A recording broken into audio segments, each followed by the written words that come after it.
400 വർഷം പഴക്കമുള്ള സൗദിയിലെ മലമുകളിലെ ഒരു ശിലാഗ്രാമത്തിലാണ് ഇപ്പോൾ ഞാനുള്ളത്.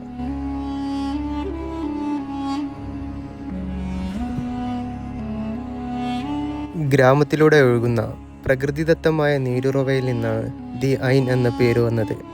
അറബിയിൽ ഐൻ എന്നാൽ ഉറവ എന്നാണ് അർത്ഥം.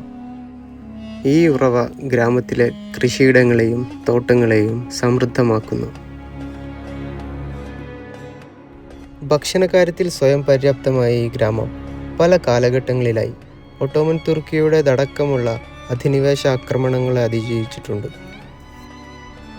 ചുറ്റുമുള്ള മലകളിൽ നിന്നും ശേഖരിച്ച ഗ്രാനൈറ്റ്സിൻ്റെയും ക്വാർട്സിൻ്റെയും സ്ലേറ്റ് കല്ലുകൾ കൊണ്ട് നിർമ്മിച്ച പല നിലകളിലായിട്ടുള്ള ഏകദേശം 50ഓളം വീടുകളാണ് ഈ ഗ്രാമത്തിൻ്റെ ഏറ്റവും വലിയ ആകർഷണീയത.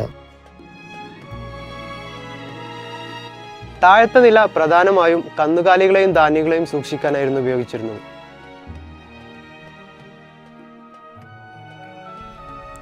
മുകളിലെ നിലകളാണ് ആയുധങ്ങൾ സൂക്ഷിക്കാനും താമസത്തിനുമായി ഉപയോഗിച്ചിരുന്നത്.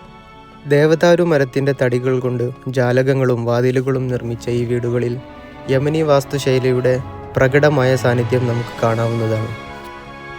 യുനെസ്കോയുടെ ലോക പൈതൃക പട്ടികയിൽ ഉൾപ്പെടുത്താനായി സമർപ്പിക്കപ്പെട്ട ഈ ഗ്രാമം ഇന്ന് ഒരു പ്രധാന വിനോദസഞ്ചാര കേന്ദ്രം കൂടിയാണ്.